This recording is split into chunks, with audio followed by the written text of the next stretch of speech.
आपको past perfect tense के बारे में बताने जा रहे हैं कि यदि वाक्य पास्ट परफेक्ट टेंस का हो तो ऐसे वाक्यों का हम लोग हिंदी से अंग्रेजी में अनुवाद कैसे बनाते हैं।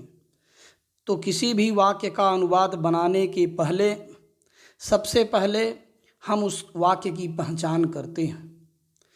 तो जानेंगे कैसे? तो जिन वाक्यों के क्रियाओं के अंत में चुका था, चुकी थी, चुके थे, या था, ई थी, ये थे, आ था, ई थी, ए थे लगा हुआ होता है वे वाक्य पास्ट परफेक्ट टेंस के होते हैं। एक बात का विशेष ध्यान रखेंगे कि पास्ट इंडेफिनिट के वाक्यों में लगा रहता है अंत में या, ये, ई, आ, ए, ई, और यहाँ लगा रहता है आ था, ई थी, ए थे, या था, ई थी, ये थे।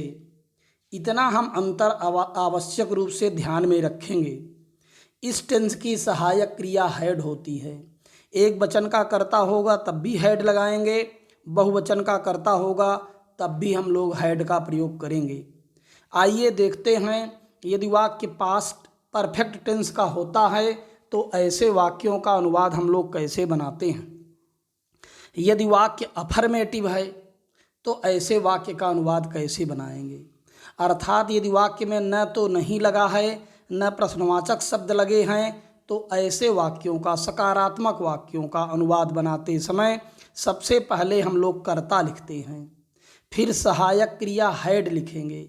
एक वचन होगा तब भी हैड लगाएंगे, बहुवचन होगा तब भी हैड लगाएंगे, फिर मुख्य क्रिया का थर्ड फॉर्म लिखेंगे, फिर ऑब्जेक्ट लिखेंगे और अंत में हम अन्य शब्दों का प्रयोग कर देते हैं। फार्मूला देख लीजिए। सबसे पहले यस सब्जेक्ट लिखेंगे, हैड प्लस मेन वर्ब का थर्ड फॉर्म लिखेंगे, ओ ऑब्जेक्ट लिखेंगे, फिर अदर वर्ड्स OW अन्य शब्दों का प्रयोग कर देंगे। कैसे? उदाहरण देख लीजिए। वह खेल खेल चुकी थी, अंत में लगा है चुका था, चुकी थी, चुके थे। इसका मतलब वाक्य हुआ पास्ट परफेक्ट टेंस का। न तो नहीं लगा है न प्रश्नवाचक, इसका मतलब वाक्य अफर्मेटिव हुआ। तो हम फार्मूला लगा देते हैं। सबसे पहले कर्ता सी लिखे, फिर हैड लगाए, फिर मुख्य क्रिया का थर्ड फॉर्म प्लेड लिखे, फिर खेल अ गेम लिखे। बन गया she had played a game. दूसरा उदाहरण है तुम पत्र लिख चुके थे, अंत में लिखा है चुका था, चुकी थी, चुके थे। इसका मतलब वाक्य हुआ पास्ट परफेक्ट टेंस का। न तो नहीं लगा है न प्रश्नवाचक है, इसका मतलब वाक्य अफर्मेटिव हुआ। तो अफर्मेटिव का फार्मूला लगा देंगे। सबसे पहले हम लोग कर्ता यू लिखे, फिर हैड लगाए, फिर मुख्य क्रिया का थर्ड फॉर्म रिटन लिखे, फिर अ लेटर लिखे। बन गया you had written a letter. अब हम लोग देखने जा रहे हैं कि यदि वाक्य निगेटिव हो तो ऐसे वाक्य का अनुवाद कैसे बनाएंगे। अर्थात जिस वाक्य में न, नहीं या मत का प्रयोग हुआ होगा तो ऐसे वाक्यों का अनुवाद बनाते समय पास्ट परफेक्ट टेंस में सबसे पहले हम लोग कर्ता लिखेंगे, फिर सहायक क्रिया हैड लगाएंगे, फिर नॉट लिखेंगे, फिर मुख्य क्रिया का थर्ड फॉर्म लगाएंगे, फिर ऑब्जेक्ट लिखेंगे और अंत में यदि कोई और शब्द बचते हैं तो उनका प्रयोग हम लोग कर देंगे। फार्मूला है सबसे पहले यस सब्जेक्ट लिखेंगे, फिर हैड लगाएंगे, फिर नॉट लिखेंगे, फिर मेन वर्ब का थर्ड फॉर्म लिखेंगे, फिर ओ ऑब्जेक्ट लिखेंगे, फिर OW अदर वर्ड्स लिख देंगे। जैसे सीता तुम्हारा काम नहीं कर चुकी थी, अंत में लगा है चुका था, चुकी थी, चुके थे। इसका मतलब वाक्य हुआ पास्ट परफेक्ट टेंस का। नहीं लगा है, इसका मतलब वाक्य निगेटिव हुआ। तो पास्ट परफेक्ट टेंस के निगेटिव का फार्मूला लगा देंगे। लगा दिए। सबसे पहले सब्जेक्ट सीता, फिर हैड, फिर नॉट, फिर मेन वर्ब का third form do, did, done, done लगा दिए। फिर तुम्हारा काम तो योर वर्क। बन गया Sita had not done your work. एक उदाहरण और देख लीजिए। वे गीत नहीं गा चुके थे, अंत में लिखा है चुका था, चुकी थी, चुके थे। इसका मतलब वाक्य हुआ पास्ट परफेक्ट टेंस का। नहीं लगा है, मतलब निगेटिव हुआ तो फार्मूला लगा देते हैं। सबसे पहले कर्ता लिखे दे, फिर लगाए हैड, फिर लिखे नाट, फिर मेन वर्ब का थर्ड फॉर्म संग लिखे, फिर गीत असांग लिखे, बन गया दे हैड नाट संग अ सांग। अगर वाक्य इंट्रोगेटिव हो अर्थात प्रश्नवाचक हो तो हमने आपको बताया है कि प्रश्नवाचक वाक्य हमारे दो प्रकार के होते हैं। पहला वह वाक्य जो क्या से प्रारंभ होता है और दूसरा वह वाक्य जिसके बीच में क्या क्यों कहाँ कब कौन कैसे किसका किसकी और कितना कितनी आते हैं। तो सबसे पहले हम लोग देखने जा रहे हैं वह वाक्य जो क्या से प्रारंभ होता है। जो वाक्य क्या से प्रारंभ होता है उसमें हम क्या शब्द की अंग्रेजी नहीं लिखते हैं। यदि ऐसे वाक्य आते हैं तो ऐसे वाक्यों का अनुवाद बनाते समय सबसे पहले हम सहायक क्रिया हैड लिखते हैं, फिर हम लोग कर्ता लिखते हैं, फिर मुख्य क्रिया का थर्ड फॉर्म लिखते हैं, फिर ऑब्जेक्ट लिखते हैं और अंत में और कोई शब्द बचे होते हैं तो उनका अनुवाद करके हम लोग क्वेश्चन मार्क लगा देते हैं। हमने आपसे हर बार बताया है कि यदि वाक्य इंट्रोगेटिव होगा तो हम क्वेश्चन मार्क आवश्यक रूप से लगाएंगे। फार्मूला देख लीजिए। सबसे पहले हम लोग हैड लिखे, फिर कर्ता लिखे, फिर मुख्य क्रिया का थर्ड फॉर्म लगाए, फिर ओ ऑब्जेक्ट लिखे, फिर ओ डब्ल्यू अदर वर्ड्स लिखे और अंत में क्वेश्चन मार्क लगा देते हैं। कैसे? उदाहरण देखिए, लिखा है क्या सीता कल बाजार गई थी। अंत में लिखा है या था ई थी ये थे। इसका मतलब वाक्य हुआ हमारा पास्ट परफेक्ट टेंस का। क्या से प्रारंभ है मतलब पहले प्रकार का इंट्रोगेटिव हुआ तो फार्मूला लगा देते हैं। सबसे पहले हम लोगों ने लगाया हैड, फिर लिखा सब्जेक्ट गीता, फिर लिखा मेन वर्ब का थर्ड फॉर्म गोन, फिर लिखा मार्केट, फिर कल है तो स्टरडे। हमने बताया है कि पास्ट टेंस में कल की अंग्रेजी क्या होती है? स्टरडे। क्वेश्चन मार्क लगा दिए तो बन गया हैड गीता गान टू मार्केट स्टरडे। फिर दूसरा उदाहरण है क्या वे पतंग उड़ा चुके थे। अंत में लिखा है चुका था चुकी थी चुके थे।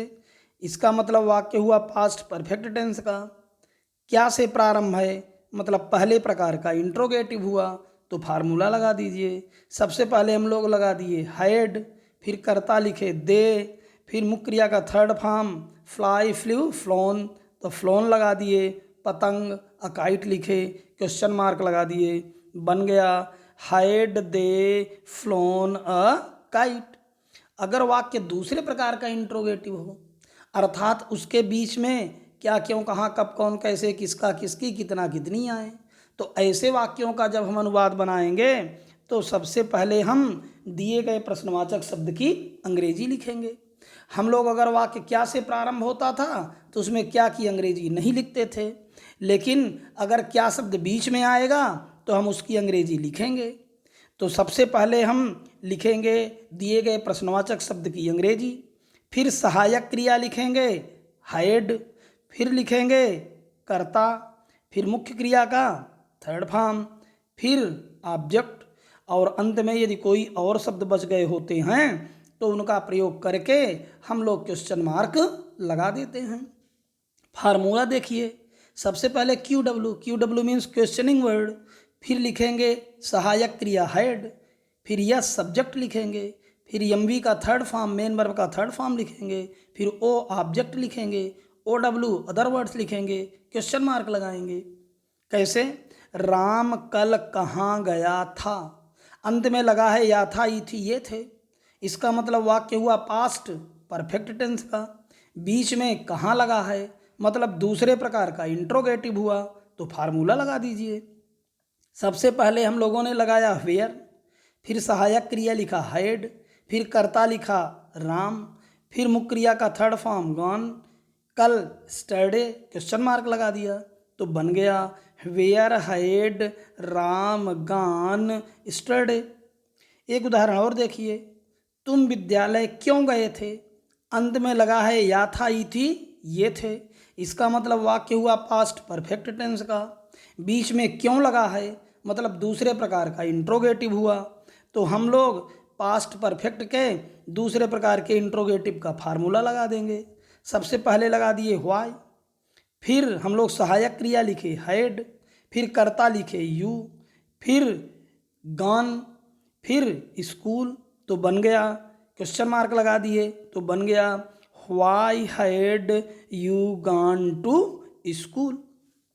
एक बात इस टेंस के वाक्यों में हम लोग और देखेंगे कि इस टेंस के वाक्यों में कभी कभी दो वाक्य एक दूसरे के साथ जुड़ करके आते हैं, और जब एक साथ होते हैं तो उनका अनुवाद हम कैसे करते हैं और जानेंगे कैसे कि किसका अनुवाद किस प्रकार से करना है।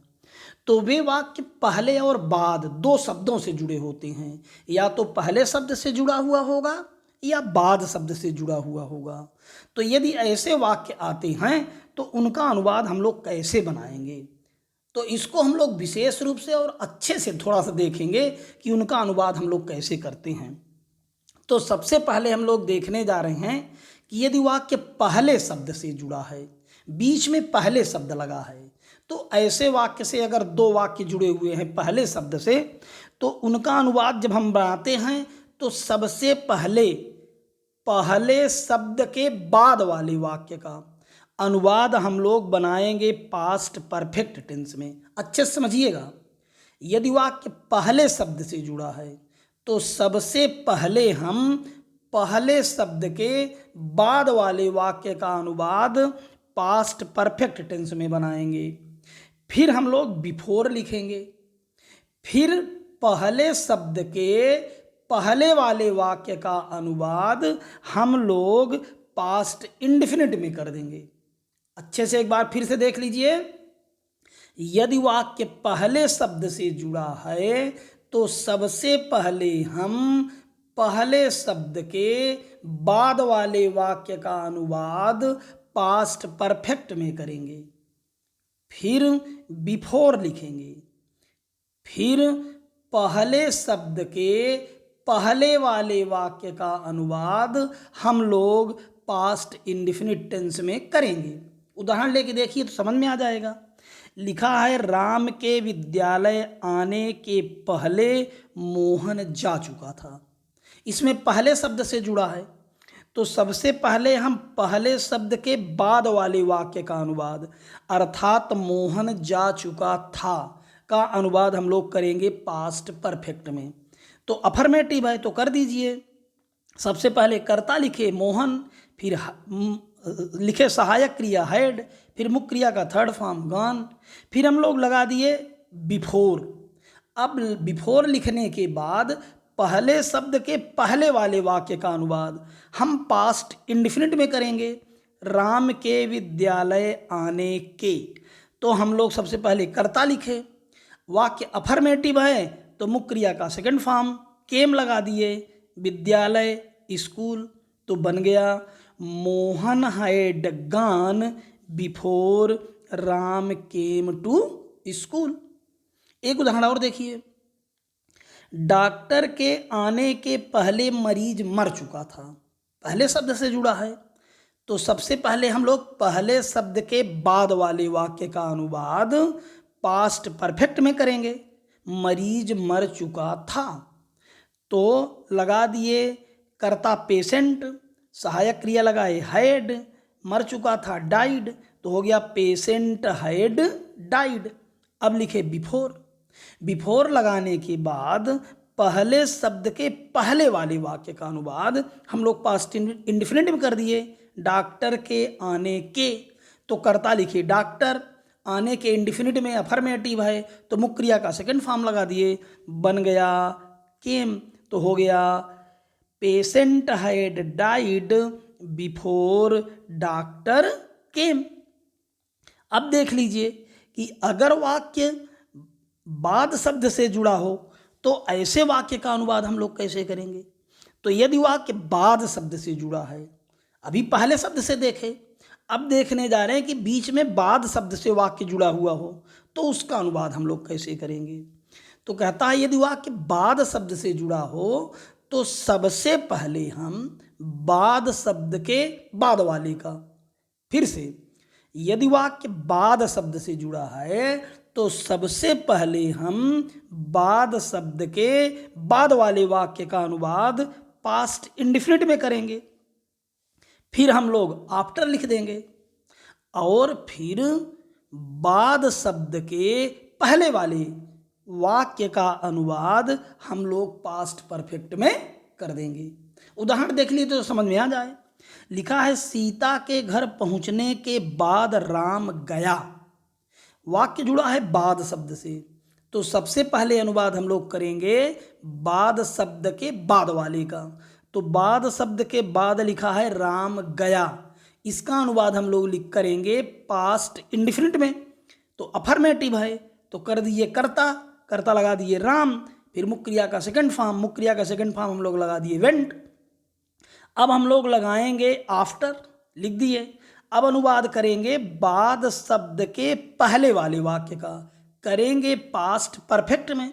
लिखा है सीता के पहुंचने के, अफर्मेटिव है तो सबसे पहले सीता कर्ता लिख दिए, फिर हम लोग सहायक क्रिया हेड लगा दिए, फिर मुख्य क्रिया का थर्ड फॉर्म रीच्ड लिख दिए, फिर होम लिख दिए। तो बन गया Ram went after Sita had reached home. एक उदाहरण और देख लीजिए।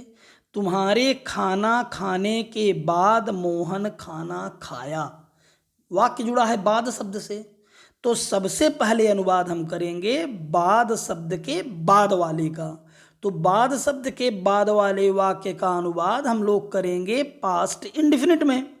तो लिखा है मोहन खाना खाया, अफर्मेटिव है कर्ता लिखेंगे, मोहन लिख दिए, मुख्य क्रिया का सेकंड फॉर्म एट लगाए, फूड लिखे।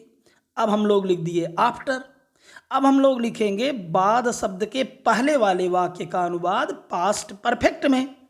तो सबसे पहले हम लोग कर्ता लिखे, तुम्हारे यू लिखे, खाना खाने के, यू के बाद सहायक क्रिया हम लोग लगाए हैड, फिर मुख्य क्रिया का थर्ड फॉर्म लिखे ईटन, फिर लिखे फूड।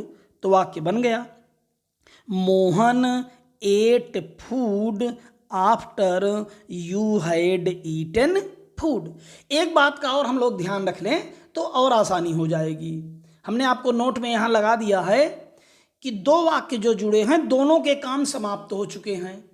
तो जिस वाक्य का कार्य पहले समाप्त हो जाएगा उसका अनुवाद हम लोग करेंगे पास्ट परफेक्ट में, और जिस वाक्य का कार्य बाद में समाप्त होगा उसका अनुवाद हम लोग करेंगे पास्ट इंडिफिनिट में। देख लीजिए कैसे लिखा है, सीता के घर पहुंचने के बाद राम गया। तो बाद राम गया मतलब इसका मतलब यह कि सीता घर पहले पहुंच चुकी थी, तो सीता के घर पहुंचने का काम पहले समाप्त हुआ, तो वो हुआ हमारा परफेक्ट में। अब बाद राम गया, इसका मतलब यह हुआ कि उसके पहुंचने के बाद राम गया, तो राम गया इसका काम बाद में समाप्त हुआ, तो यह वाक्य हम लोग पास्ट इंडिफिनिट में किए। इसी तरह से पहले वाले वाक्य को हमने जो बताया था कि डॉक्टर के आने के पहले मरीज मर चुका था, मतलब जब डॉक्टर पहुंचा तो मरीज मर गया था, मतलब मरीज के मरने का काम समाप्त हो चुका था पहले। इसका मतलब उसका अनुवाद हम लोगों ने किया था पास्ट परफेक्ट में, और डॉक्टर बाद में पहुंचा था तो उसका अनुवाद हम लोगों ने किया था पास्ट इंडिफिनिट में। तो ध्यान रखिएगा कि जिस वाक्य का कार्य पहले समाप्त हो जाएगा उसका अनुवाद हम लोग करेंगे पास्ट परफेक्ट में, जिस वाक्य का कार्य बाद में समाप्त होगा उसका अनुवाद हम लोग करेंगे पास्ट इंडिफिनिट टेंस में। यदि वीडियो आपको पसंद आया हो तो आप लाइक, शेयर और सब्सक्राइब जरूर करिएगा। धन्यवाद।